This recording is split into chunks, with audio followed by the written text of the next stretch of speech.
All right, it says we are live, but this is the part where I always say the same thing, which is I have no idea if we're actually live or if it's just the thing. I feel like it's always going to trick me and say we're live and we're not, but it looks like we're actually live. I see us here. There's people watching. I will ask everybody if they would drop in the comments if you can hear me all right. I would hate to talk for 15 minutes and nobody hears me, although you guys might enjoy that. So maybe that is the better option here.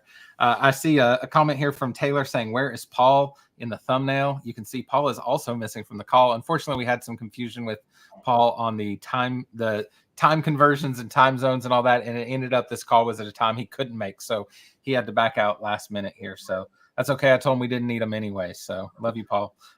So we'll have lots of fun without him, but excellent. Looks like we got lots of people here. I want to be respectful of everybody's time. And I know we got a lot of things to cover in this. So I want to jump into it right away and just give everybody a quick little introduction here before we get started. And while people join the live stream, I'll just start with who I see on my screen first and ask Josh to tell us a little bit about yourself. Well, it is great to be here, guys. Yep, I'm Josh. My community is called Web Designer Pro. I am a WordPress guy and a Divi guy, although my community is agnostic, so folks from all sorts of backgrounds and builders. But yeah, really excited to be here specifically to see what's working for WordPress professionals, although I know a lot of these stats are going to filter out to other builders as well, but that's Absolutely. What I do. Awesome. And Miriam, how about you? Hi, everyone. I'm Miriam Schwab. I'm head of WordPress relations at Elementor. And I joined Elementor in June 2022 when they acquired a startup that I founded called Static, which is static hosting for WordPress. That's what I do. WordPress time. That's all it is. And Julia, how about you? Hi, everybody. I'm Julia Taylor. I'm the CEO and founder of GeekPack, and we have a program called WP Rockstar. So I'm really excited to kind of dig into some of this data some more and hear from all these 1,100 plus WordPress professionals about kind of what's working for them and what's not. Was I supposed to say how many results? Yeah, no, you're good. You're fine. There's no more spoilers at this point. It's done. We're good to go. Well, sweet. Well, yeah, let's jump in here. I'm going to go ahead and share my screen here. Let's see if we can get it to participate. Boom, there we go. Hopefully we see everybody on the screen and we see my screen, and my screen seems to be moving. That's excellent. So I just want to start this out by saying, just set up a little bit about the survey here before we get into it. Obviously, like with any survey, there's bias in the survey itself. There's bias in who filled in the survey. What would have been great if we would have had 10,000 people fill out the survey, because then we could have weeded that out a little bit more. We did have 1,100, a little over 1,100 people here this year, which is almost double what we had last year, which doubled the year before that. So maybe next year we'll have closer to 2,500 or so. But yeah, so the idea in here is I just want to take kind of like get a temperature of what's going on. I know myself running my own agency, it kind of felt like I was doing this on my own, alone, figuring things out. Obviously, you have communities you can reach out to and stuff, but the only really behind the scenes look you get is at your own agency. And the questions you really want to know, like how much do you charge for things? How much money do you pay yourself? Like, what are the struggles? Like what keeps you up at night? Some of those conversations we don't have, and it would be really interesting to know more about what's going on in other people's agencies as well. So the idea behind this survey is it's completely anonymous. Get as many people as we can that are related, in the field of WordPress to jump in and participate. Most people are agency owners and freelancers, although I'm not controlling of who answers the survey. So it could literally be anybody, but I don't think anybody would waste their time if they're not WordPress related, at least. But we're going to go through here and look at all the results and kind of talk about the different questions that were asked and what we found in it and what we found interesting. I'm going to share the link here so everybody can go pull this up and check it out for themselves. Sorry, Miriam, it's going to cover you up for a second here, but you can go to theadminbar.com/2024-survey, and that will pull up this page that we're going to look at here during the call, and you can follow along with it.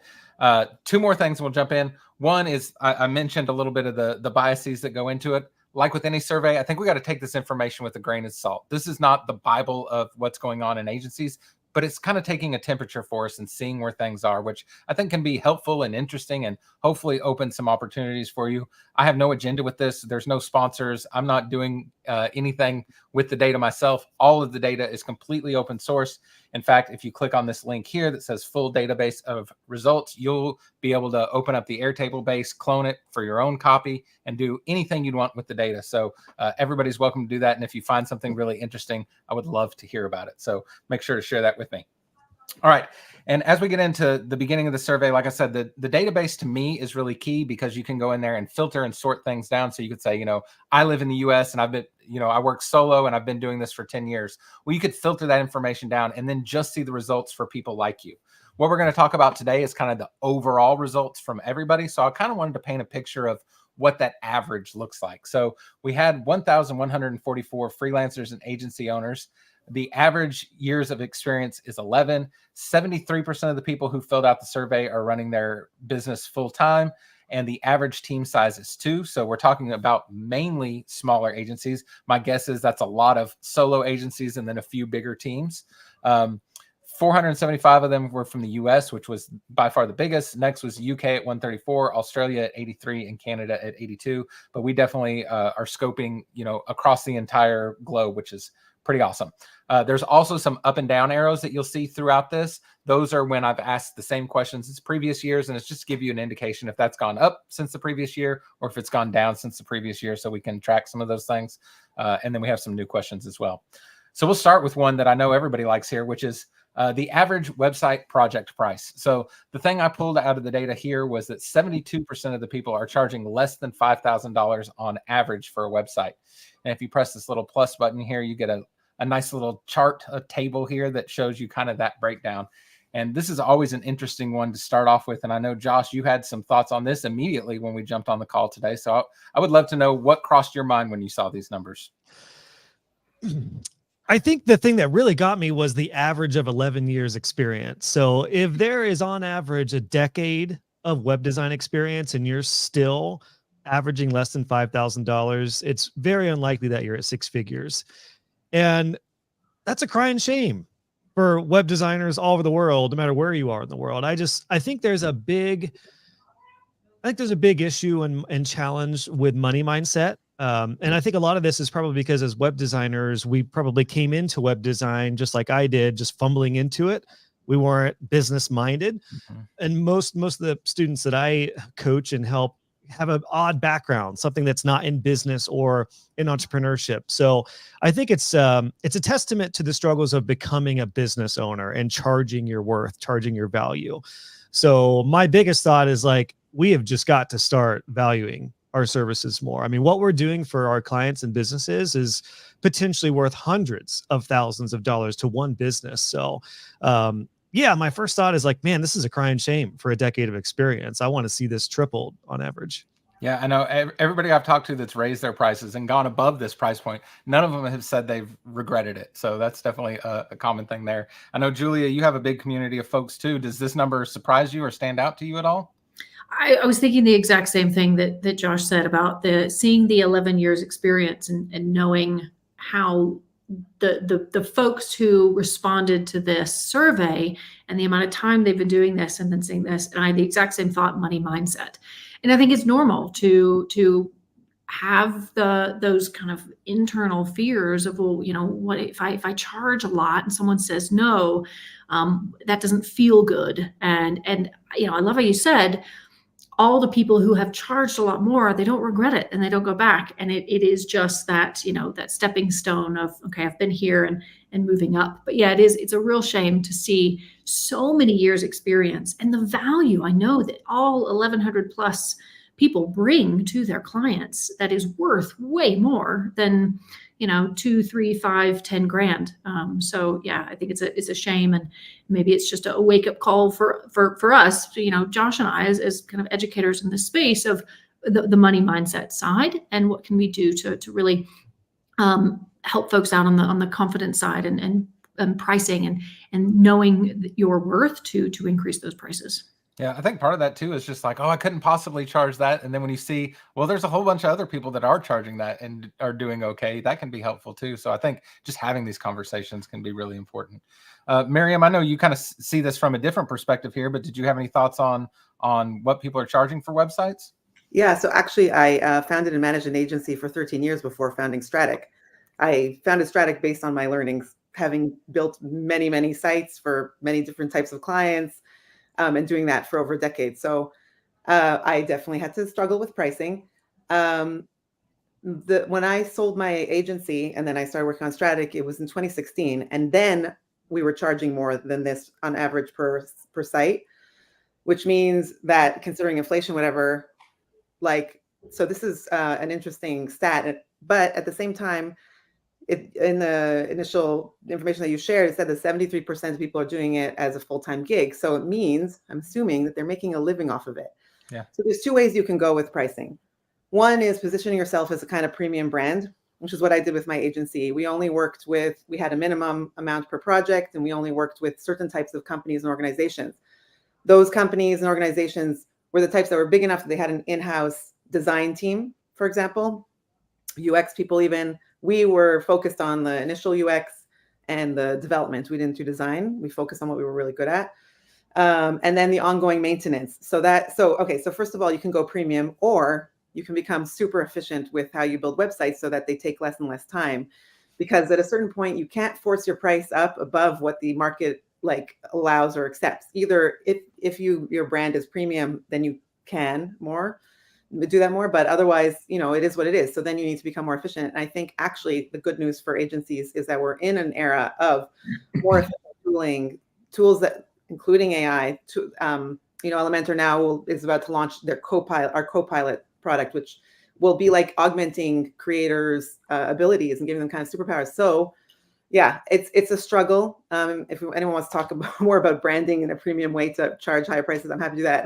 But I don't think I should go into that now. But anyways, you can either go up, or you can become super efficient and focus on your recurring revenue from the maintenance that you offer, which is something that we did as well in my agency. Yeah, and that's such a huge thing too. Can I say too, real quick, yeah, Kyle, just on this real quick, this may depend too if it is a part of a bigger package, in which case like 5,000 may be a really good price point. If it's a part of a $10,000 or $15,000 package that includes some more value and potential like ancillary services to website design. So I mean, there's a lot of value in the 5K range. And as Miriam said, like, yeah, if you can get it down to a productized type system, then you can still be profitable.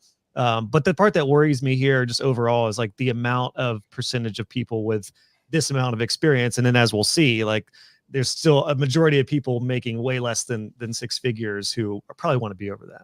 Yeah, for sure. I just want to add one more thing here. Sorry, but something that I've been aware of ever since my agency, and it continues till today, which is unfortunate, is WordPress services are considered to be lower value in general. So it's not just per project, it's an hourly basis. When you compare it to other products, it's lower, things like that. And that's unfortunately like a stigma on our industry. Just want to add that. Yeah, no, that's a very good point.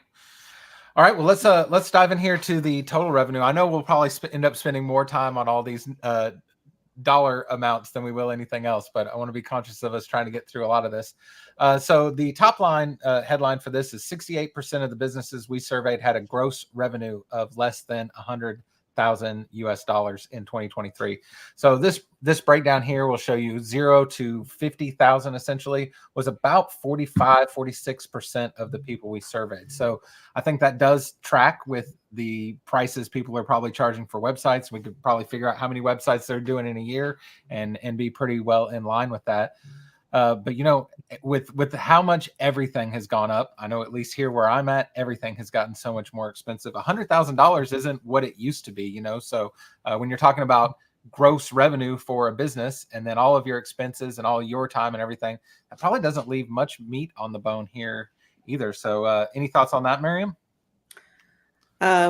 Yeah, these are mysterious numbers to me again, because if 73% of people are doing this full time, and I'm assuming making a living off of it, then, what's going on here? Because like you said, $100,000 just doesn't go as far as it used to. And you have also all the other costs involved in running a business, plugins and tools that you're buying, maybe servers, and then of course the really awful boring stuff that you need, which is like accounting or whatever.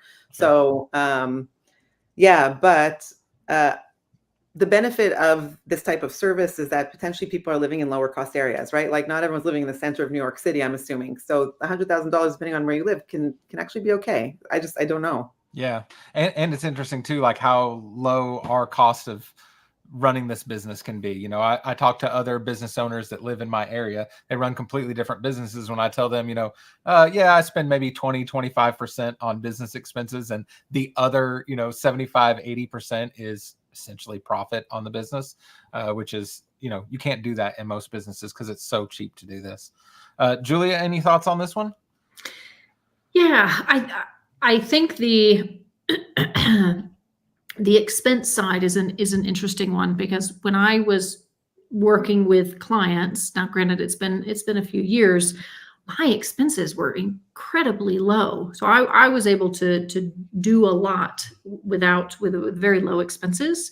And I think I probably had one team member, and it was part-time, and it was just kind of occasional. So I was probably more in the 50 to 99 range, but my expenses were so low. Whereas now my expenses are huge, but you know, I think that's normal when you have a big team. So I think that is something to consider. Did you ask a question about expenses anywhere? I don't think so. I didn't specifically ask about expenses. Some of this is kind of like information we have to end up inferring. The curse of doing these surveys seems to be, I want to ask tons of questions, but the more questions I ask, the less responses I get, you know? So it's kind of trying to find that balance of how many questions can I get away with and still get 1,000 people to fill this out. Sure. How about you, Josh? Any thoughts on this based on the people in your community? I had seen recently, not in Web Designer Pro, but I forget if it was somewhere on social media, somebody said $250,000 is the new 6 figures. Whereas a few years ago, you think about 6 figures, you think 100,000. And I actually really agree with that. Again, for the most part, as we've talked about, it depends geographically where you are and where you are in the world. But if you're looking at 6 figures USD, or 100,000 at least, yeah, I think that's a good starting point and a good aspirational goal to get to in the first phase of a web designer's journey. But as we talked about before we went live, Kyle, like it took me 6 years to get to 6 figures, and I had no idea what I was doing. Some of my students are hitting that in the first phase and getting close to or have their sights on $250,000. And I think that is USD wise in most cities in America, what it's going to take to be able to have a legit business that provides you, your family, and your team some sort of freedom. So yeah, I really would encourage everyone to, if you're at a decade of experience, what can you change in your business to get to $250,000? That's what I would challenge everybody with, especially if anyone's thinking, oh my gosh, that sounds ridiculous. But again, you factor in expenses, taxes, ideally some profit. And one thing I've realized more recently is like a lot of web designers are now starting to think about legacy and what they could do to actually build a business that's going to either pass down to the next generation. I mean, web design is still what, technically 30 years old at the oldest. Like mid 90s is when web designers probably really technically came out. So it's funny, I've talked to some older web designers who have been doing it since the 90s, and they're like, oh my gosh, now I need to start thinking about retirement. Like really. So yeah, in short, 250 is the new 6 figures. There you go. And I know we had some some comments in here about, you know, 100,000 to 120,000 being plenty of gross income for us, which very well could be. But this question was specifically hoping to try to target like the gross revenue for a business. But we did ask this year, and this was the first time I'd asked this question, is how much did you pay yourself? Now, I realize this question can be a little bit tricky because there's plenty of people who want to pay themselves a little bit less in order to make things work with Uncle Sam. And depending on how your business is set up, you know, maybe you pay yourself a small salary and take dividends. So there's a lot of things that can go into this. And I know, like I said at the beginning, at the top of this whole call, is all of this with a bit of a grain of salt. But what we came up with here in the numbers is that about 41% paid themselves less than $20,000. Between $20,000 and $50,000, that was about 30% of people. Between $50,000 and $100,000, that was about 19% of people. Between 100 and 200 was 6.99% of people, and people paying themselves $200,000 or more was just about 2.72% of the people surveyed. So when you kind of factor all these things in together, 10% of freelancers or agency owners are making $100,000 or more per year as far as what they're paying themselves. So how do you think that tracks, based on what we see, the gross revenue and what people are charging for their websites. Does that all kind of line up for you, Josh? Yeah, it all makes sense. Like every one of these was like, yeah, that's a problem. Oh, yeah, that makes sense. And yeah, this totally makes sense. And again, Lisa's here in the chat. Yeah, for her and her husband Steve, who have a business together, like with where their lifestyle is right now, that's completely fine. And I think as long as you're making what you need to make, that's amazing, even if it's less than 30 or 40 or 50,000. But again, I think in most cases, a freedom-based business, which is why we're doing this in the first place, we really need to look at what we can do, the little changes we can make to do this for us, our family, and our longevity as business owners. Yeah, and this is a great comment here on the screen too. Sorry, Miriam, again. For some, it's just a full-time job, but not just a full-time job, but it's a second income for a family, and it doesn't have to bring in tons of money, which is a huge point too. Like, not everybody that's doing this is the main breadwinner in their house. So, Julia, any thoughts on this one? I was thinking the exact same thing when I saw Alora's comment come in, because we have a lot of military spouses that will come through our program, and it's typically not it's a supplemental income, and it's something, because my own personal experience as a military spouse, it's something that can be done from anywhere, regardless of where you live and where you move to. So I think that's a really good point to consider. And also, I know you talked about this, but the like what you make and how much you pay yourself. Like, are you a W-2 employee in your own business, or are you just taking money out of the business? And yeah, a lot of that will vary wildly across the spectrum of folks that I think took this. Yeah, absolutely. And Miriam, any thoughts on this one? Just that less than $20,000 being the highest percentage is a bit worrisome. Right? I'm seeing that correctly. It's 41%. That's correct. Yeah.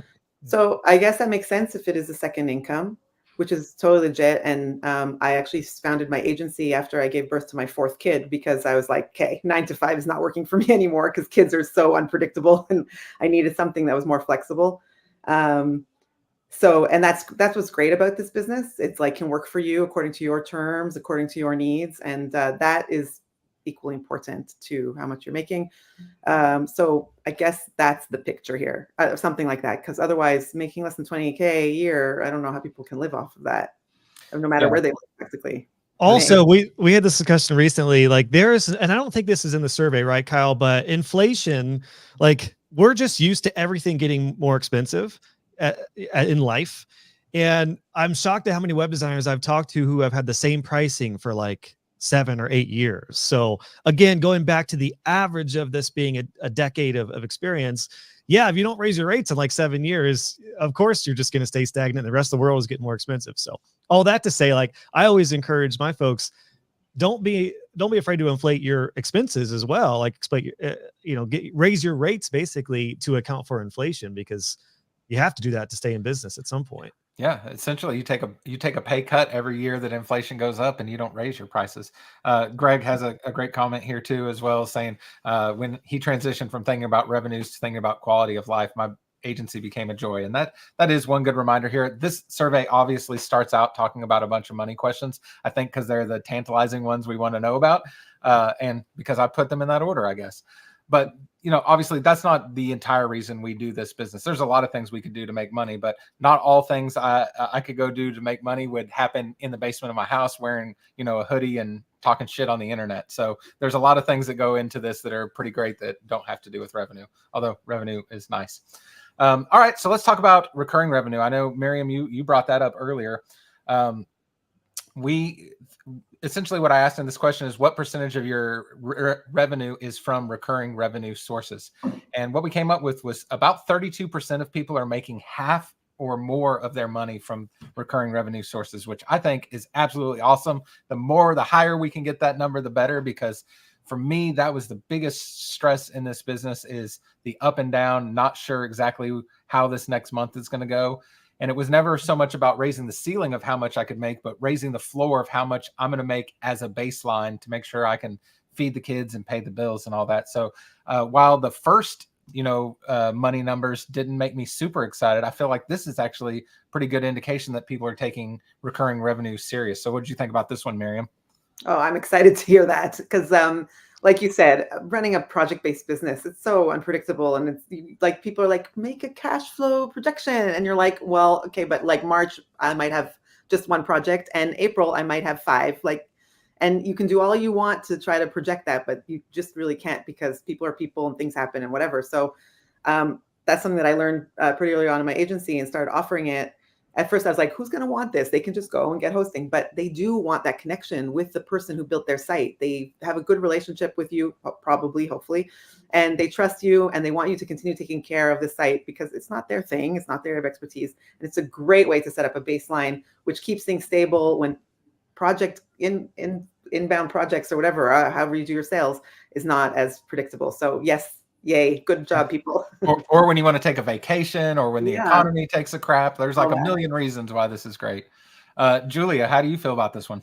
Yeah, same. I love it. And it's not that hard to start doing the recurring revenue. I think it might be a little daunting for newer folks just getting started. But I always love to show that you've probably seen that graphic where it says day in the life of an entrepreneur. It's kind of like this, up and down. I mean, I feel like that on a daily basis. And having recurring revenue is such a good way to level out that line, whether it's on a daily basis, monthly, annually. But yeah, this is fantastic to see that, and taking time off, just like you said, Miriam. Like we, for some reason, we decided to do this thing because we want to work from home, or we want our own business, but yet we may work a ridiculous amount of hours. Well, what does that work-life balance look like? And recurring revenue can help with that a ton. Absolutely. And I'm sure you completely disagree, right, Josh? Yeah, this is terrible. No, this is the most exciting thing from this survey. These 60 to 79% with that jump of almost 13%. That's amazing. That's a testament to how many folks are taking this seriously, which is awesome. I've talked about this publicly. A lot of folks know recurring income is a really special thing in my heart, because when my daughter was born, we spent 56 days in the NICU. And it was literally my hosting and maintenance plan that got me and my family through that, because I could barely stay creative and work and take calls. And at that time, I think we were closing in on $5,000 a month recurring. And that was enough to cover me and my bills for my family at that time. So it's a huge passion for me, and I'm so excited to see people take this seriously. The really cool thing nowadays is, despite AI and the plethora of tools and services and all these things that we could do or clients could do themselves, I've found that clients, business owners, are like, if we're overwhelmed as web designers, clients are 10 times more overwhelmed by everything going on. So they are looking for their web person.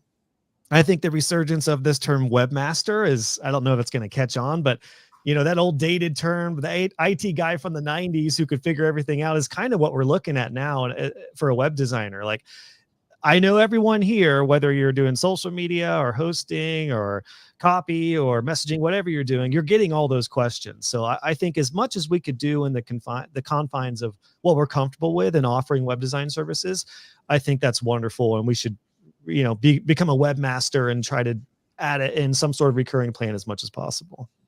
Yeah, I 100% agree. And the recurring thing to me is the success of so many people's business. Unfortunately, I had a good friend that left the industry and went and took a full-time job this year. And as we were talking about that, the biggest part of that was they didn't start the recurring revenue stuff fast enough. They were nervous about the being on call with hosting, and they had a lot of what I would say are misconceptions about some of these things, but because they got so far into this and didn't have enough recurring revenue, it really burnt them out. So Can I say too real quick, Kyle? I sold my agency in 2020, and I will say the only thing that was, or the thing that was most valuable that I sold, was my maintenance plan, my hosting plan. Like, recurring income is what also makes your business sellable. Because if you just sell a client list or you just sell a job that you make, it's going to be tough to exit that if for any reason you may want to sell a business one day. It's got to end one day, right? So might as well make some money off of it. Here's a fairly quick one. We probably don't have to labor on this one. If you sell any of your time hourly, what is your hourly rate? The average hourly rate for everyone surveyed was $94, which is interestingly $2 less than last year. It came out as $96. I can't come up with a good reason why that would be lower. I don't know if any of you guys have a reason why that might be lower this year than last year. I would think if there's a lot of newer people into web design and WordPress, then maybe they're starting at 20 or 30 or 40 an hour. So maybe that, I know your group has doubled in size in the last year, right? Kyle? Pretty close to it. So yeah, if there's folks who are on the earlier end, then yeah, you know, that may account for that. I don't know. All right, so I wanted to ask some questions about accessibility, which is something that's important to me. And we have a very similar question about SEO down here, but it's really hard to quantify some of these things for people. So the way I ask this question is like, when you do a website build, how do you consider accessibility? And the three options were: they don't consider accessibility whatsoever, they strive for best practices, which means like I'm trying to do a good thing here, or they're strictly adhering to WCAG guidelines. So the vast majority of people this year, just like last year, this number is up slightly, but it's not up much, are striving for best practices, but not necessarily trying to adhere to any guidelines. Thought it was interesting that around 10% of people aren't considering accessibility at all as they're building websites. That number is slightly down from last year. I hope that one continues to go down as we realize this is more and more important. I know Elementor, and Miriam, you might be able to speak to this. There's been a big emphasis on making things on that side more accessible. And I think these tools giving us more power is a huge part in us being able to deliver more accessible sites. Yeah. So from our perspective at Elementor, it's our job to make sure that the tool that people are using is as accessible as possible. So actually with every release now, for a while, there's an accessibility improvement that's made. And the thinking is if we improve it once in our product, that applies and impacts, well, actually millions of sites. Yeah. So accessibility, and I know what it's like. It's super complicated. It's really complicated, and often you're fighting against the tool that you're using. And so I agree with, there's someone on our team, his name is Rami, and he's taken this on as his like cause among a million other things that he does. He also is in charge of our Hello theme. So I don't know when he sleeps, but he does a lot of things. So he's taken on as his cause, and very well supported by the company that this is important and this has to happen every release. So because it's so hard. I mean, if people were adding accessibility to their web build projects, they would have to add more time generally, and that means more cost. So I think the responsibility is on us, the platforms and the tools, to make sure that we're providing tools that are accessibility ready or something. That's huge. And as web developers, we should all commend when companies do this and demand they keep doing it, because it is so huge. Like you said, when Elementor pushes an update that improves accessibility, it literally improves accessibility on millions of websites with one update, which is mind-blowing, more than any one of us could ever go do on our own, Julia, what about this one for you? Any insights on this one? I'm actually quite encouraged with the fact that the amount of people who responded doubled, but yet this didn't go down. Yeah, it would have been great if it went up, but because it's I know accessibility isn't new and it is very important, but it's also the thing that is, I don't want to say forgotten. It helps a ton that software like Elementor and all the other themes and third party out there that are pushing these sorts of things with the accessibility. But I actually find it encouraging, considering the amount of respondents doubled, that this is still very much something that's on people's minds and they're striving for best practice. So it'd be great if it was higher. I think it's really good news. Absolutely. Overall. Josh, any thoughts on this one? Yeah, I was going to say, this is framed to kind of call out the 1/10 of people, like the 10%ers. But if we flip this on its head, that means 90% of web designers are at least thinking about this, which is like, to Julia's point, is really encouraging. So yeah, I think this is really cool. I've learned over the past year in particular that accessibility, while it was extremely daunting when I looked into it, it's actually the basics, and I'm no accessibility expert. The basics, though, are just kind of common sense and basic things for most all people. And I think it's a really, really good thing. And I think to that, the people who strive for best practices, with that being up slightly, I think that's a testament to people realizing like, okay, I can actually do basic accessibility. And yes, if there is a certain site that we're doing that needs more advanced work, there's options for that. But all that to say, I feel like accessibility a couple years ago was like this daunting, scary term, like security was 10 years ago. And now it's becoming a little more commonplace that themes builders are doing a lot, like Miriam said. And then as long as you as a web designer follow best practices as much as you can, then you're going to be doing a lot more than average web designers. So overall, it's all encouraging to me. That's huge. We're getting comments here that we're all agreeing too much. So we're gonna have to get down here to some of the stuff we could fight about here. I hate accessibility. Let's go. Bring on the chat. I'm literally scrolling through trying to go, oh, what can I disagree with them on? Don't worry. We're going to talk about WordPress core and page builders here in a minute. So we can all get in a tizzy here in a second. I'm getting ready. Yeah, Scott, wait for disagreement. It's coming. All right. So I asked a very similar question about SEO. I don't think we have to spend a bunch of time on this. The numbers are fairly consistent with what I thought. There's only 4% of people who aren't considering SEO at all when they're building a website. About 69% are doing just the basics, and 26.86% are doing a thorough job at SEO. Everybody's up to their own devices to define that how they will. Although it is interesting, and I want to keep encouraging people to download that Airtable base and start going through this data, because I think when this becomes interesting is when you filter this down and say, okay, we know what people charge on average for a website, but what do people who do thorough SEO, what do they charge on average for a website? And what you'll find is that what they're charging is a lot more. And where I hope that helps people is say, hey, if I want to charge more for websites, and maybe I just don't feel comfortable saying, magic wand, my websites cost more money now. Maybe if I start thinking more about SEO and thinking more about accessibility, that justifies me raising these prices, because everybody else that's doing a better job of these things is able to charge more, which I think that actually leads me into, do you offer paid discovery, which was one of the questions. We had 45% of people say never, 10% say always, and 44% say sometimes. And I actually did what I kind of just explained with the numbers here, is I went through and figured out what percentage of people are charging $5,000 or more for a project based on if they charge for discovery or not. And I found that people who are not charging for discovery, only 12% of them are averaging $5,000 or more a project. But people who always charge for accessibility or for discovery, 68% of them are charging $5,000 or more per project. I think that's kind of an interesting stat here to say, you know, here's one thing you could consider doing in your process if you're one of these 45% of people who are never doing this. This kind of number opens my eyes to say, hey, maybe I should look into doing this, because the people who are doing it seem to be making more on websites. And I have some hypotheses on why that might be. But Josh, what's your thoughts on this one?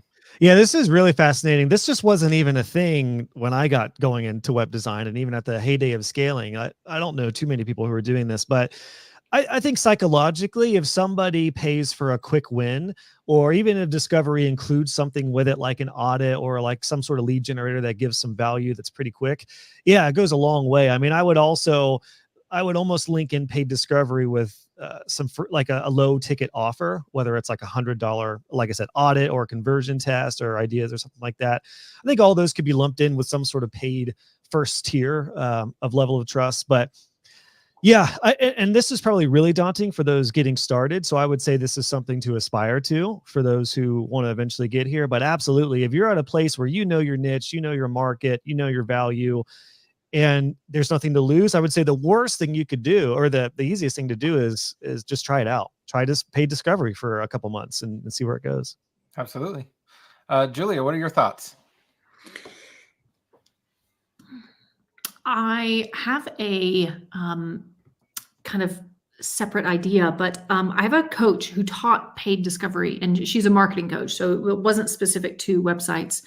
And I remember I went through the entire format that she did it, and it was genius, but it was quite a lot of work. And I think there's two ways that you can go about paid discovery, whether it's a low ticket thing like Josh suggested, where they kind of get something, or I can remember when I first learned it, it was at least a couple grand for the paid discovery, but the pre-work that was involved and what they got as a result after the that paid discovery call, and it was a good couple hours, and they got a full kind of plan, and it was here's your plan of everything that we've gone over based on what you've provided, and you can go and implement it yourself, or you can continue to work with me, and the amount that you paid will be taken off the proposal of the next one. So there's a couple different ways to go about it, and that second way is the way that I learned it and did it a couple times before I transitioned my business. But I think it's a great thing to try. I mean, you know, why not? What's the harm? It kind of positions yourself as an expert if you say like, hey, you got to pay to get some advice and get going with me. Yeah. I mean, there's so much value we bring to the table that we probably don't give ourselves credit for, that we know how to plan a website project and architect a website that our clients come to us and have no idea about whatsoever. And I think a lot of us just give that away as part of the sales process to like get these people on board, get these people to buy a website from us. We give away a lot of this thinking that's actually extremely valuable, because this is the problem clients would have if they went to Wix and try to do this themselves. A lot of them are unsuccessful, not because Wix couldn't give them the kind of website they need, is because they didn't have the knowledge to be able to scope out this project and figure out what are all the KPIs that I need to be thinking about. How should this website information be organized in order for me to reach those goals? And we bring so much that, just by the fact that we've done this a bunch, we bring so much of that to the table that I think we probably undervalue it. I was just going to say that, Kyle, like how many times I sat in a coffee shop and realized like, wow, I just gave this person like a free web design consult that I totally could have charged for. I think the key with this is just to make it valuable. Don't make it just like an hour to just talk to me. Like I remember I knew of an agency owner in Columbus who did like they were like a bid marketing agency. I think it was like $200 an hour just to email him. So no value, just to talk to him, but they were doing like massive projects. But if you can make paid discovery a win for your client, even a quick win, then yeah, you could charge whatever you want for. And then of course that could be deducted from the project if you move forward, kind of thing. So I love it, man. The good news is, Josh, I only charge $100 an hour to talk to me, and you'll get the invoice after this call's over. So got it. Well, 25% since it's 4 of us, right? So $250. Miriam, any thoughts on this one? Yeah. So first of all, I had to Google what paid discovery is because I had never heard that term.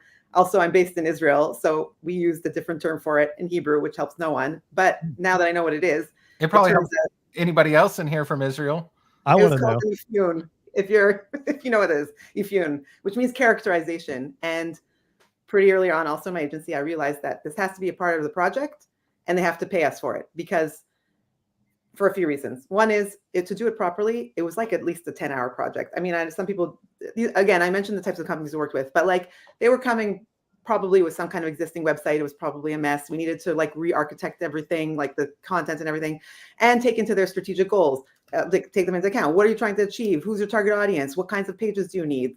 Like we would just like map all of that out and make sure that the website that we were going to build, it's like the blueprint for a house.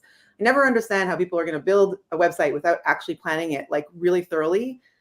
So there's that. And we would charge for it. And we would say to them, you are welcome to take this to another agency after we finish this if you don't want to work with us. Then we would give an estimate before that paid discovery stage, but only once we finished the whole thing, because clients being clients, they'd be like, well, actually, we really need this interactive, dynamic, whatever, which they didn't mention earlier. So then you price out and you're like, well, you didn't mention that. So that gets added to the price. And then we give them the price quote based on all of that. And the other reason that's really important to do that, besides that it's super valuable, strategic, and make sure that the website will be a success, is that if you don't do it, you're going to end up doing and redoing things in the project over and over, because the client will be like, but I didn't think the navigation should be like that, or I didn't think, and you can go back to this audit and be like, yes, you did. And so that's a change. And it was the only way that we could like get from start to finish in a website project properly, successfully, and with the customers actually being happy at the end because they felt successful as well. So that's my recommendation. That's huge. I love it. That clip was worth the time to be here. That right there. Bam. We'll clip that out. The phrase I use with my clients a lot, I saw somebody saying it's a hard sell. It can be a hard sell, and it can, and it's especially when you're not feeling the confidence with it, which I know I was in the beginning. But what I tell a lot of my clients is like, hey, we can either roll the dice and take a guess at what it's going to take and all that, or we can stack the deck. And when you rephrase that from additional cost to if we don't do this, it's additional risk. I think clients are more risk adverse than they are afraid of spending money. A lot of people we're doing business with, especially when you're charging more for websites, those people have the money. They have more money than they're coming to you saying they have. What they don't want to do is screw something up and cost their business money. So when you reframe that as, if we don't do all this research first, this whole project's going to be riskier. That was a huge unlock for me in being able to sell it easier. All right, here, we're going to start fighting now. So everybody get ready. We're going to get into which page builder do you currently prefer? So the 2 years previous we did this, landslide Elementor won that. This year was the first year another page builder actually took the crown from Elementor in our results here, which was 32% for bricks. Obviously, this isn't an answer on which page builder has the most installs. I think we still have a crowned king there, but it is interesting to track over time how these things are changing, or maybe how the enthusiasm or sentiment about these things are changing. We saw Oxygen really rising several years back, and then there was some kind of drama in that land, and we've seen those numbers go way down. So it's interesting to see this. I would imagine having Miriam on this call is very interesting to kind of hear your thoughts on this one. It's really interesting. I mean, obviously, we are seeing the enthusiasm for bricks, and its growing popularity. So this kind of reflects that. I know also you said that this survey was widely shared in the bricks community, so that probably also has something to do with the results. Absolutely. I don't think any of us shared it among Elementor people. I didn't think of doing that. So I gave everybody equal opportunity. So I can't exactly. No. Learn for next time. But good for bricks, good for blocks. Look, I'm always of the opinion that the more options, like every user should choose the stack that works for them. And if these tools are the ones that work for them in their stack, great. It keeps us on our toes and makes sure that we keep improving and working on our products. So that's also great. And I know how hard it is to build a product. So kudos to the folks over at Bricks. And also blocks, beat us in the percentage here. Obviously, like you said, I mean, I don't know if people know, but Elementor has over 16 million active installs. So we're still far and ahead in terms of actual numbers. But yeah, that's what I have to say. Good for them. Good for people having options. And yeah. Miriam says, thank you, next. Julia, any thoughts on this one? I like that there's so many options, whereas years ago there weren't very many. What's the bakery, WP Bakery? I mean, at least that's not on there. It's probably my least favorite. I'm surprised Cadence isn't on there, or maybe there weren't that many people. I hear about that a good amount. So I'll kind of categorize blocks together as in all the blocks things, and then you'll see the next question here is if anybody picked blocks as their primary page builder, which block package did they pick? So Cadence is definitely in the mix there. All right. Yeah, that makes sense. Yeah, it's exciting to see so many blocks in there. And yeah, it's just great to see so many different options for folks. And I am wondering, when are we going to have the full site editing conversation? Yeah. We'll probably skip fighting on that one today, I guess. We don't want to get too bloody. Josh, as our Divi person on the panel, what's your thoughts on this one? Well, I'm just going to say it. Bricks reminds me of Divi in 2014. Ooh. It was a hot, new, momentum building thing. Like the community was, it was just like it, more so than the builder. Same with Bricks today. I've looked at it. I'm very intrigued by it. It didn't personally resonate with me being inside it, but it's the people who are using it and the absolute fire that it's generated in the community is what's really interesting. People, and I even see it in Web Designer Pro, people are like, oh my gosh, I tried Bricks and I'm in. I am still very slow to change the builder that I'm comfortable with. I'm very slow to change any tools I use if I know it, for good or bad. There's pros and cons to having that mindset. And I would encourage everyone to really think about, changing all of your site tools before you end up jumping ship on something. But Bricks has obviously done something to generate a huge amount of buzz in the WordPress community. I'm holding out for Divi 5. I've seen that in the comments a lot too. So I'm almost just, I'm reserving any feelings of jumping ship on Divi, because there's a lot of things I love about Divi and things that are dated right now and frustrating me. And I've heard the same thing with Elementor and other builders who were, as you mentioned, Miriam, it's very hard to manage a product, especially as it gets huge and you build up a lot of stuff over a decade. So I think Divi, Elementor, and some others who were revolutionary 10 years ago are in a place where there's a lot of change that need to be made and a lot of fire that needs to catch on in those communities. Otherwise, I think Bricks by the time next year could be the one to rule them all on WordPress.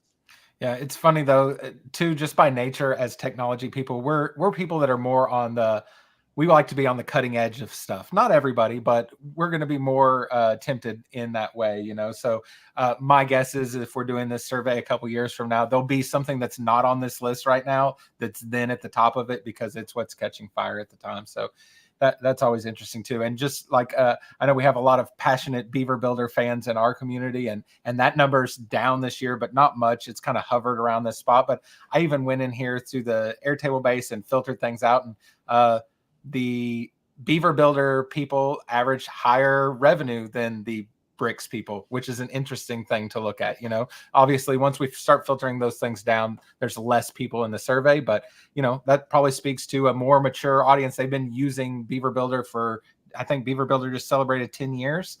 So they might've been using Beaver Builder for 10 years. They're probably charging more at this point. So that's interesting. I'm going to try to be really conscious of time here because I see we got about 9 minutes until I said we would wrap this up. And I think we have quite a few questions to get here through today. Here's another fairly biased one, but if anybody did select blocks, I asked which block package do you prefer? Generate Blocks came out at the top of this list, but to be fair, every piece of content I produce on YouTube is about Generate Blocks, and a lot of people in our community come in through that. So I probably skewed the results a bit, but definitely Generate Blocks and Cadence at the top of that list. I think Cadence still dwarfs Generate Blocks in the amount of installs. All right, where do the majority of your leads come in from? I bet everybody can guess this one. Everybody said referrals. Again, it's slightly down from last year. I think it was like 72% last year. But these numbers all came in just. I guess instead of going to everybody here, anybody have any jump out thoughts about this before we move on to the next one? I think this is a great reminder for folks who have been at it for a while to lean on your current client base and past client base. Where this is tricky is for people who get started. Like the big question I get from early stagers is, well, that sounds great, Josh, but like, how do I get referrals in the first place? Like, how do I get a client in the first place? So yeah, there's definitely a step before this, but it's a great reminder for folks who are in it. Yeah, I think this almost breaks down into two things. There's the passive getting referrals, which, you know, your clients, you do a good job and they will just give you some referrals. Some of that will happen. And there's the more proactive approach to getting referrals, like asking for them or setting up programs or sending out little reminders. And I think those proactive things are really important if you want to boost those numbers. Can I ask, have you noticed any difference in the networking kind of post-COVID? Because I'm actually quite encouraged to see that is up, because I think that's a fantastic way for new folks to find clients. It's just to network and get out and talk to people. Have you seen that go up? So this is one of the questions we ask every year. The first year it was at 13%. This is 2022. So we were, you know, two years into the pandemic. Then it went down to 11.3 the next year. And then this year it went up to 15.37. So it's not been like a steady climb out of COVID or anything, but you know, it's kind of hovered around those areas. I just want to say something about referrals. First of all, as agency owners, we have very limited time, and those are the easiest to close. Still, you know, most of them won't close, but like they take least amount of time because they already come in feeling confident about you. I would recommend to agency owners to start speaking at conferences in the beginning, especially. That was the way that I generated a lot of leads because people started to see me as an authority. So try to do that if you can. Huge. Absolutely huge. What kind of content do you create for your agency? So written content is still the number one. I think next year I want to also ask, what kind of content do you consume most? Because I have a feeling that people aren't consuming written content the most, but that's what we're producing most, which is interesting. How often are you creating content for your agency? Maybe I asked this completely selfishly because almost all of my leads are through content creation. And the biggest reason why I think that is through consistency and being very consistent with creating content. But the number one answer here was randomly. So we had monthly, weekly, quarterly, annually, and randomly ran away with it. I know we got some content people here. How do you feel about seeing random content generation as the way to go? Josh? Definitely not ideal. Probably no shocker. I mean, consistency helps, but you don't need to do something every week forever kind of thing. I do think it's important to have a plan in place, though, even if it's quarterly or yearly. Just have an idea of the content you're doing there, because if you do it inconsistently, and especially if you're inconsistent as in like years, that can look really that could be a problem. If someone goes to your Instagram and you were super active 3 years ago and you just stopped, but you're still there interacting, then a potential client could be like, well, are they even still are they even still doing this? So yeah, I think it's important to stay thoughtful as far as consistency goes as much as you can. Easier said than done for service work. But. I know somebody just said in the comments like that's reality, but not the goal. Any other thoughts on this one? Real quick, if you're not going to be consistent, just have like a pinned post that's like your latest thing, recent update or a recent free lead generator guide, paid discovery, whatever it is. Make it like a pinned post that somebody would see first. That way they at least see that you're relevant. So at one point, after founding my agency, and for like, I think quite a few years, I like consistently wrote blog posts, and I had the blog on our agency site, and I created a second site to kind of document my WordPress journey and share my knowledge, which also helped position me as an authority.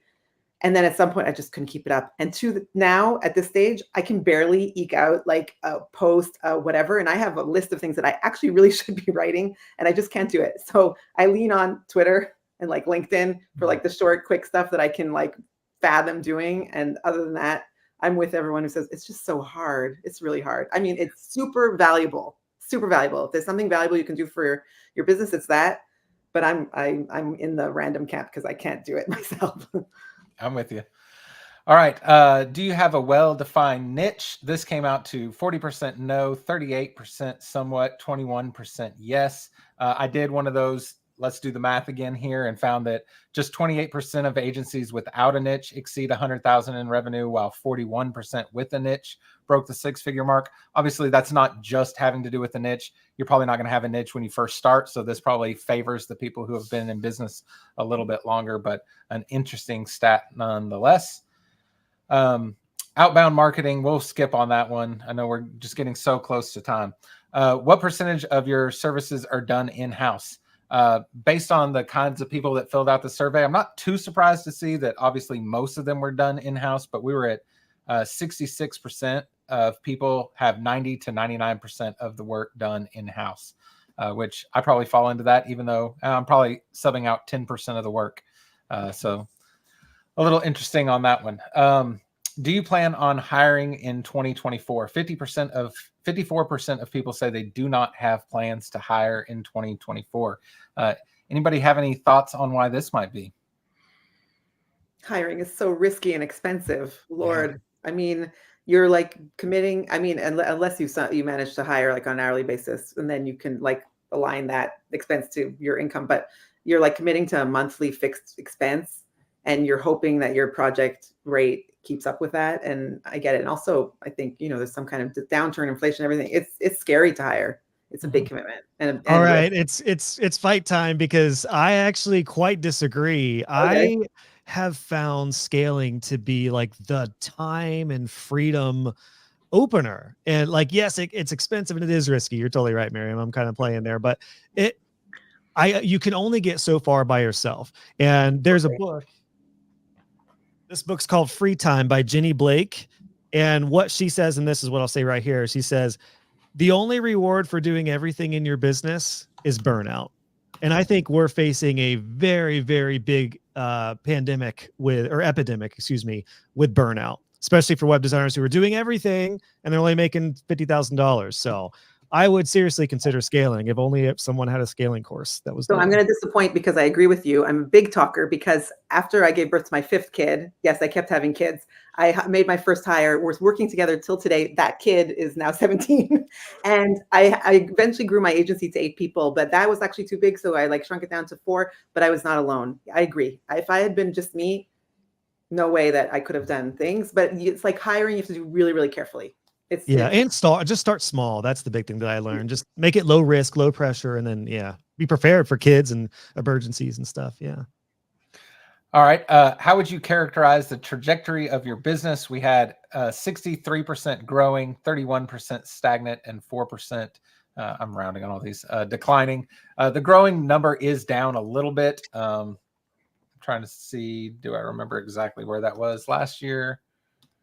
So 65% was growing last year, and that's down to 63.27. So not a huge change, although some of these questions were kind of me teeing up for questions about AI. So this one was one that I wanted to point out here and have us discuss for a second, I guess. Have you started using AI for tasks that you previously paid someone to do, which I think is the more interesting question. And 53% of the people that we surveyed said they are now using an AI tool for work that they used to pay a human to do. So not only are AI coming to take our jobs, we're just giving it over to AI. So does this surprise anybody? I think there's another way to look at that, because you said that AI is taking over our jobs and we're giving it away. Well, actually, like a lot of people on my team use AI, but they're still around. They're just more efficient, they're more productive, and they're able to focus on the higher level, like more strategic stuff in the business rather than the kind of mundane stuff. So I think it's a way to look at it as, how do we make our team members more efficient and more productive, not letting them go necessarily, but how can we get them to be doing the things that make us burn out as the founder? That's how I kind of read that. This would be a whole different survey in itself, but I'd love to know, like, what AI tools are being implemented here. Is it full site designs? Is it copy? Is it code? Is it image generation? What are the types of AI tools that are here? Yeah.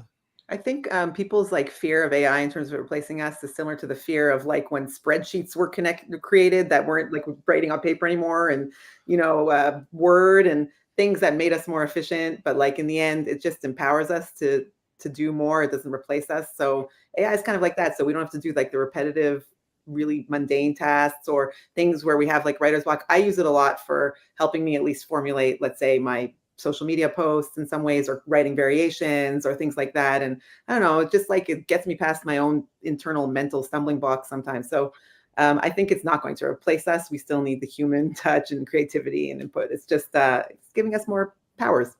What's the popular quote going around? What AI isn't going to replace web designers. Web designers using AI are going to replace web designers. Oh, that's probably pretty accurate. Good one. How many of you are paying for dedicated AI tools? That's 56%. So that lines up pretty good with our other one there. There's so many of them now. Like you said, Josh, that'd be a whole other survey. Here was a new question this year. Do you think you'll still be running your agency in the next 5 years? So 7% of people said no, they don't plan on running their agency in the next 5 years. With more foresight or better thinking, I probably would have had a follow-up question to, well, why don't you think you'll be doing that in 5 years? Some of this could be like, hey, I'm retiring, or I'm planning on selling my business. And, we could have some very different reasons here. So unfortunately, I think I kind of failed on this question without any more information. It's hard to take anything from this. But this is one question I did want to get us all on here, which is, I asked, what kind of challenges are you currently facing? I left a big list of challenges that I actually had ChatGPT help me write. Speaking of AI, and then people could actually fill in their own there, but I don't think that was completely evident because we only had a couple people fill in challenges. My biggest one, number one on the list, is work-life balance. I work way too many hours, and come to find out, I am not alone. 31% of people marked work-life balances as one of the challenges they're facing. That was followed up by not enough work, keeping up with technology, scalability, maintaining profit margins, and too much work. Kind of the top answers there. So I would love to hear from all of you kind of on this. Miriam, was there anything that stood out to you on this one? I think whether you're an agency owner or whatever it is that you're doing, it's really hard to find this work-life balance. I actually don't believe in balance. Like, I don't think that's achievable. What I've learned in my life is at certain points, my professional side of my life needs more attention. And at certain points, my kids need more attention, or my personal life. Sometimes it's both. I've had that. And then you're just like, what the heck am I supposed to do? But usually they don't come at the same time. And like, that's the balance, giving whatever needs more attention, the attention that it needs at that time. And something I kind of regret. So in the end, I have 7 kids. My oldest is 25. I've been a mother for a very long time. And the thing that I regret, like when they were younger, is not giving them enough one-on-one time. Mm-hmm. That's really hard to fit in to your life when you're like running businesses and things like that. I don't know what the answer is. So basically we're all struggling with it. And, we all just do the best that we can do. And that's it. That's what we can do. So that's, I don't know. That's what I have to say. Hopefully it's helpful, people. It was helpful for me just to know that I wasn't the only one screwing this up. There's a good third of us are screwing this one up, which is misery loves company. See it as screwing it up. Well, it's like everyone's just trying the best that they can and doing the best they can. And you're working because you're passionate about it, but also because it helps support your family and give your family a good life. So we're not, it's like, it's important not to look at ourselves as like screwing things up or feeling too guilty. That I do believe. That's a great point. I needed that reminder. Yeah, I think there's a big difference too. Like, there's a lot of things you can practically do to stop working physically. The real challenge is mentally. Like, that's actually my biggest challenge now, and that's actually gotten worse over the past couple years. I actually had way better mental work-life balance as an agency owner than I did as a full-blown entrepreneur doing what I do now. I really have a hard time turning it off. I'll just say a quote that I think about almost every day, and that is, wherever you are, be there. And I think Miriam would probably back that one up with kiddos. I have 3 little kiddos, and it's like I have to constantly remind myself, I'm playing with my kids, no phone. I don't need to check the admin bar. I don't need to check Web Designer Pro. I don't need to see that Julia is going to hang out with, celebrities with all sorts of opportunities and stuff with her stuff. It's like, just going to focus on the kids. So that's what has helped me, even though it's a big challenge. Yeah, I love that quote too. I'm gonna tattoo that one on my forehead, maybe. Julia, any thoughts on this one? I'm actually really encouraged that the work-life balance is only 31%. I would have expected it to be higher, because it's something that I hear a lot. But then there are a lot of things there to choose from as challenges. But I think the thing that I try to focus on is, if I love what I'm doing and I'm really passionate about it, it doesn't feel like work. So I'm very fortunate to love what I do, and I get really excited about it, and my whole team does as well. So it doesn't so much feel like work, and that's something I would encourage in whatever way possible. How can you find your why and your passion in what you're doing and who you're serving and how you're making an impact on their lives going forward, regardless of what it is that you're offering. That has made a huge difference for me. And I again, the whole balance thing, it's like, well, we have our own businesses, so there is going to be that combination. But finding ways to be present in something other than work is really important. Yep. As I just heard one of my kiddos walk in the upstairs, I'll have to end this now so I can go spend some time with them. I am going to get everybody out of here. I know I've already eaten up more time than I begged you for. I just want to let everybody know, on this page, you can scroll down to the bottom. There's a quick couple-minute video that shows you how to work the Airtable base, as far as being able to sort and filter and group all that information to do some of the calculations I talked about doing for this here. To me, this is the gold in this survey, is like, once you start to get a hang of, like, now I want to see how this affects that. Those kinds of things are very, very interesting. This little video will give you an overview of how to do that. And if you click this Access Database button, it's going to open up a copy of that Airtable base, and you're welcome to do anything and everything you want with that. So hopefully everybody gets a lot of use out of this this survey. I know it's definitely helped me. So, all right. Well, guys, I thank you so much for this. I really appreciate having you on here and getting your perspective on this. There were so many things that I've looked at this for the last month, right? And you guys walked in here and changed my mind immediately on, or gave me a new perspective that I didn't think about. And that's why I wanted to have you guys on here for this conversation. So I really, really appreciate that.